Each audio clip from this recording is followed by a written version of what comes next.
मुहम्मदिन कमा सल्लैता अला इब्राहीम व अला आलि इब्राहीम इन्नका हमीदुम मजीद। अल्लाहुम्मा बारिक अला मुहम्मदिन व अला आलि मुहम्मदिन कमा बारकता अला इब्राहीम व अला आलि इब्राहीम इन्नका हमीदुम मजीद। अस्सलाम वालेकुम मेरी प्यारी सी यूट्यूब फैमिली, कैसे हैं आप सब लोग। मुझे उम्मीद है कि आप सब लोग बिल्कुल ठीक ठाक होंगे और खैर खैरियत से होंगे, अपने अपने घरों में खुश आबाद होंगे। अल्लाह पाक आप सबको अपने अपने घरों में खुश आबाद रखे, आमीन सुम आमीन। कल जो है वो मेरे घर में ख़त्म था 40वें का अबू जी का। उनको फोत हुए 40 दिन हो गए हैं और उनकी दुआ करानी थी, तो फिर मैंने अपने घर में ही दुआ रख ली थी। अम्मी जी की बार ये हुआ था कि मेरे हस्बैंड पाकिस्तान में ज़्यादा दिन रुके थे तो वहीं पे ही ख़त्म करवाया था, लेकिन इस बार ये था कि जल्दी वापस आ गए थे सब लोग। तो फिर मैंने सोचा कि मैं अपने घर में ही दुआ रख लेती हूँ। तो फिर कल जो है वो अबू जी के 40वें का ख़त्म करवाया था, दुआ करवाई थी, क्योंकि जो भी मैं पढ़ाई वगैरह भी करी थी पाकिस्तान में भी मैंने दी हुई थी पढ़ाई करने के लिए, और मदरसों में भी पढ़ाई करने के लिए दी हुई थी। तो मैंने कहा कि अभी जो है वो दुआ करा लेते हैं, ख़त्म करा देते हैं। सब कुछ मैंने अपने घर में ही बनाया था। चावल बनाए थे मैंने, मीठे नमकीन चावल, और साथ में मैंने गोश्त और आलू का सालन बनाया था। सलाद वगैरह मैंने सारा रात को काट लिया था, काट के फिर सारा कुछ मैंने सेट करके रख लिया था, बाकी उठ के मैंने सुबह कर लिया था।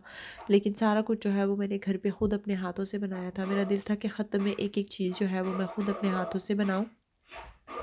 जब अम्मी जी का ख़त्म था ना, तो अबू जी तब हयात थे, तो अबू जी ने बहुत ज़्यादा पढ़ाई करवाई थी उनके लिए। तो वो बिल्कुल भी नहीं चाहते थे कि पढ़ाई कम हो, काफ़ी ज़्यादा माशाल्लाह माशाल्लाह उनके लिए पढ़ाई हुई थी। तो फिर अबू जी के लिए भी मैंने सोचा कि ज़्यादा से ज़्यादा पढ़ाई होनी चाहिए, क्योंकि जब वो हयात थे तो फिर इतनी ज़्यादा पढ़ाई उन्होंने अम्मी जी के लिए करवाई थी, तो अबू जी के लिए अब हमारा फ़र्ज़ बनता है कि हम लोग पढ़ाई कराएँ, हम लोग उनके जो है वो सारा कुछ बख्शिश का सामान बने, आमीन सुम आमीन। तो बस फिर इसीलिए मैंने जो है वो कब से पढ़ाई कर रही थी और साथ में करवा भी रही थी, क्योंकि जो अब बच्चे खुद से पढ़ते हैं ना उसका बहुत ज़्यादा सवाब मिलता है। और फिर मेरे बच्चों को जो है वो छोटे बच्चों को भी साथ-साथ में बताती हूँ, तो जितना ज़्यादा तो वो अभी पढ़ते नहीं हैं, छोटे हैं, तो मैं उनसे जो है वो इस्तग़फ़ार की तस्बीह करवा रही थी बहुत ज़्यादा। और कहते हैं कि छोटे बच्चों से जब आप कराते हैं ना तो उसका बहुत ज़्यादा सवाब मिलता है।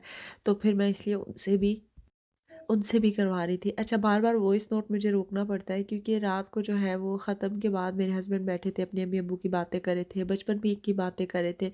तो सारी बातें करते-करते वो काफ़ी अपसेट हो गए थे, तो फिर काफ़ी देर से हम सोए, उनकी बातें करते रहे, और फिर काफ़ी ज़्यादा हस्बैंड अपसेट थे। मुझे तो ख़ैर बहुत ज़्यादा रोना भी आया। तो जब वो अपनी बातें सुना रहे थे बचपन की ना, तो मैं सारी सुन रही थी कि माँ-बाप किस तरह से बच्चों को पालते हैं, बड़ा करते हैं, और ये बहुत मुश्किल टाइम होता है जब आपको माँ-बाप के बगैर जीना पड़ता है, रहना पड़ता है।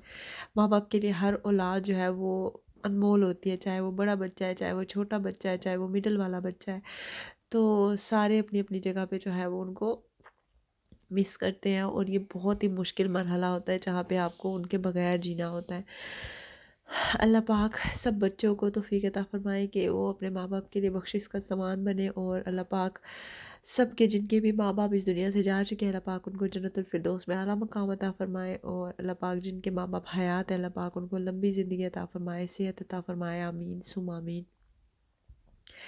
ये जनाब मैंने मीठे चावल बनाए थे। मीठे चावल मैंने पहली बार इतने ज़्यादा बनाए हैं। वैसे मैं बनाती रहती हूँ मीठे चावल, लेकिन इतने ज़्यादा मैंने कभी भी नहीं बनाए, और मुझे बहुत डर लग रहा था कि कहीं ये ख़राब ना हो जाए। लेकिन अल्हम्दुलिल्लाह अल्हम्दुलिल्लाह शायद ख़त्म की बरकत की वजह से एक-एक चीज़ बहुत अच्छी बनी है। चावल भी बहुत अच्छे बने थे। घर पे भी काफ़ी ज़्यादा लेडीज़ थी, और फिर उसके बाद मेरे हस्बैंड ने जो है वो बाकी भी अपने फ्रेंड्स वगैरह जो भी बुलाए हुए थे उनको भी, सबको माशाल्लाह इतने अच्छे पूरे भी हो गए, बरकत भी बहुत अच्छी हुई, और उसके बाद फिर जो रह गया था वो हमने बाँटा भी। ये देगचा काफ़ी ज़्यादा बड़ा था, और इतना ज़्यादा मैंने कभी खाना नहीं बनाया, मतलब इतने मेरे ख़्याल से मुझे नहीं पता टोटल ये कितने थे, लेकिन मैंने काफ़ी ज़्यादा चावल बनाए थे माशाल्लाह, और काफ़ी ज़्यादा अच्छे बने, और बरकत भी थी अल्हम्दुलिल्लाह। छोटे बच्चों ने बहुत ज़्यादा प्यारी दुआ की, जो कि मुझे बहुत अच्छा लगा। वो ब्लॉग के एंड में मैंने ऐड की हुई है, आप लोग ज़रूर सुनिएगा, आपको अच्छी लगेगी। सारा जो है ख़त्म बहुत अच्छे से हो गया अल्हम्दुलिल्लाह। लेकिन जो बच्चों की दुआ थी और बच्चों की पढ़ाई थी ना, वो मुझे सबसे ज़्यादा अच्छी लगी, क्योंकि बच्चे जो होते हैं ना वो बिल्कुल गुनाहों से पाक, बिल्कुल फ़रिश्तों की तरह होते हैं, तो उनकी दुआएं तो बहुत जल्दी कबूल होती हैं। रेहान फ़रहान वैसे भी अपने दादा अब्बू के लिए और दादा अम्मी के लिए दुआ करते हैं। रेहान जो है वो दादा अब्बू से भी थोड़ा बहुत ज़्यादा क्लोज़ था, क्योंकि वो यहाँ पे भी हमारे पास आए थे और 6 महीने रहे भी थे, तो इसलिए मेरे बच्चे उनके साथ अटैच थे। छोटू वाला तो बहुत छोटा था, लेकिन रेहान को समझ थी उस वक़्त, तो इसलिए फिर वो ज़्यादा उनको मिस करता है। तो कई दफ़ा तो उनकी पिक्चर उठा के भी बैठा हुआ होता है ऐसे, और फिर मुझसे पूछता है कि वो हेवन में है, वो कौन-सी जगह पे है, मुझे बताएँ। तो बच्चों से इस तरह से बातें करनी पड़ती है, उनको थोड़ा बहुत बताना पड़ता है। बच्चों को जब हम ये बातें करते रहते हैं तो इसलिए उनको फिर याद भी रहता है, वरना अगर बातें करना छोड़ देंगे तो वो बिल्कुल ही भूल जाएँगे, क्योंकि मेरे बच्चे तो बहुत ही छोटे हैं अभी। तो अगर हम इनसे बात नहीं करेंगे तो बिल्कुल इनके दिमाग में रहेगा ही नहीं कि वो कौन है, तो हम खुद ही उनको बताएँगे। मेरे हस्बैंड जो है ना, जब से पाकिस्तान से आए हैं वो बहुत ही ज़्यादा अपसेट है, बिल्कुल उनको सुकून नहीं आ रहा था। तो मैंने उनको कहा कि शायद इसलिए कि अम्मी जी की दफ़ा आप रुके थे ज़्यादा दिन और 40वें का ख़त्म करवा के फिर आप लोग आए थे, तो इस बार सब जल्दी आ गए हैं। आपको पता है मामलात भी होते हैं, इंसान को आना पड़ता है, तो शायद इसलिए। तो मैंने कहा जब हम ये 40वें का ख़त्म कराएँगे ना, तो उसके बाद थोड़ा आपको खुद होगा, जब आप अपने हाथों से इस तरह से करते हो ना, तो फिर आपको थोड़ा और ज़्यादा सुकून मिलता है। हम दोनों मियाँ बीवी इसी बारे में बात कर रहे थे, उनके एक फ्रेंड की कॉल भी आई हुई थी और वो कह रहे थे कि मस्जिद में जो होती है ना, जैसे जानमाज़ होती है, तो वो हैं कोई 2 जानमाज़ ना, वो मेरे हस्बैंड ने एक अपने अम्मी के लिए एक अब्बू के नाम की इस तरह से 2 वो ली हैं। तो मुझे इतना इन बारे में, इसके बारे में नहीं पता, क्योंकि मुझे पानी के नल का इन चीज़ों का पता है, लेकिन वो उन्होंने कहा है कि सब लोग ऐसे करते हैं, तो फिर वो बनवा देते हैं, तो वो उसका भी सवाब मिलता है। तो मेरे हस्बैंड ने उनको कहा है कि ठीक है, आप जो है वो एक इनके अम्मी का और एक इनके अब्बू का वो जानमाज़ जो है उनकी जगह भी बना दो। और फिर एक और मॉस्क हमने पता की है, वो थोड़ी गाँव में करके है, और वहाँ पे जो है वो हम ये जो नल होता है वो लगवा देंगे जहाँ पे पानी आता है, तो उसका भी बहुत ज़्यादा सवाब मिलता है।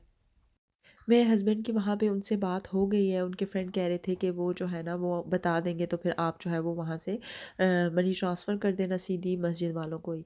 तो मेरे हस्बैंड ने कहा है कि ठीक है, मैं सीधा उनको ही फिर कर देता हूँ। तो इस तरह से ये है कि चलें, अल्लाह पाक जो है वो खैर करे, ये सदका जारिया हो जाता है। फिर अल्लाह पाक ने तौफ़ीक दी, तो मेरा बहुत ज़्यादा दिल है कि ना एक बंदा मस्जिद बनवाए, तो ऐसे इलाके में जहाँ पे मस्जिद ना हो पहले से, तो कितना अच्छा लगेगा जिस इलाके में मस्जिद ना हो और वहाँ पे मस्जिद बने, और फिर वहाँ पे जाके लोग जो हैं वो नमाज़ पढ़ेंगे, कितना सवाब का काम है और कितना अच्छा लगेगा। तो मैं यही देख रही हूँ कि पाकिस्तान में काफ़ी ज़्यादा ऐसे इलाके हैं, मैंने काफ़ी ज़्यादा सर्च भी किया, पूछा भी है, पता भी किया है, तो काफ़ी ज़्यादा ऐसे इलाके हैं जहाँ पे मस्जिद बिल्कुल भी नहीं है। वो जैसे वो टाट होती है ना, वहाँ वैसे डालते हैं और वहाँ पे नमाज़ पढ़ते हैं, तो वहाँ पे पक्की मस्जिद नहीं है, काफ़ी ज़्यादा ऐसे इलाके हैं। तो मेरा दिल है कि ऐसे किसी इलाके में ना एक बंदा मस्जिद बनवा दे। चले फ़ौरन से नहीं, लेकिन इंशाल्लाह इंशाल्लाह जब अल्लाह पाक तौफ़ीक दे तो ऐसे करे। और मैं इसलिए व्लॉग में ये बात शेयर कर रही हूँ, क्योंकि मेरे व्लॉग भी काफ़ी ज़्यादा लोग हैं जो कि यहाँ यूके से भी देखते हैं। तो अगर किसी को तौफ़ीक हो तो आप लोग भी ऐसी जगह ही ढूँढें और ऐसे करें कि अल्लाह पाक, अगर आप हैं, मतलब अल्लाह पाक ने इतना दिया हुआ है आपको, आप कर सकते हैं, तो आप इधर इन्वेस्ट करें, ये करें, ये हमारी इन्वेस्टमेंट है, हमारी अगली लाइफ के लिए, जहाँ पे हमारे काम आएगी। दुनिया में तो खैर हम अपना जो भी हम फ़ायदा देखते हैं, इन्वेस्टमेंट होती है वो हम करते हैं, लेकिन ये हमारी आखिरत की इन्वेस्टमेंट है, और ये हमें ज़रूर करनी चाहिए। हमें नमाज़ पढ़नी चाहिए, कुरान पढ़ना चाहिए, हमें नेक अमाल करने चाहिए, और ऐसे काम, ऐसे अमल करने चाहिए जो कि हमारे बाद भी हमारे काम आए। हमारे अम्मी-अब्बू ने, सब ने हमारी ऐसी तरबियत की है, जिसमें कि मैं अपनी जनरेशन में सारों को काउंट कर रही हूँ कि माशाल्लाह माशाल्लाह हमें दीन की सबको इतनी समझ है अल्हम्दुलिल्लाह, कि हम अपने वालिदैन के लिए जो है वो पढ़ाई भी करते हैं, सब कुछ करते हैं। अब जो आगे जनरेशन आ रही है उसमें हम अपनी तरफ से पूरी पूरी कोशिश करेंगे इंशाल्लाह इंशाल्लाह, कि हमारे बच्चे भी ऐसे हों कि दीन के राह पे चलने वाले हों अल्हम्दुलिल्लाह, और साथ जो है वो उनको इन सब चीज़ों की समझ हो। इंशाल्लाह इंशाल्लाह। बस जनाब यही था मेरा आज का व्लॉग, आज की वीडियो। अगर आपको अच्छी लगी है तो आपने लाइक, शेयर और कमेंट कर देना है, चैनल को ज़रूर सब्सक्राइब करना है, और आखिर में बच्चों की दुआ है वो आपने लाजमी सुननी है, आपको बहुत अच्छा लगेगा सुन के। इंशाल्लाह फिर मिलेंगे नए व्लॉग के साथ, नई वीडियो के साथ। तब तक के लिए अपना बहुत ज़्यादा ख्याल रखें और मुझे रखें अपनी दुआओं में याद। इंशाल्लाह फिर मिलेंगे। अल्लाह हाफिज़।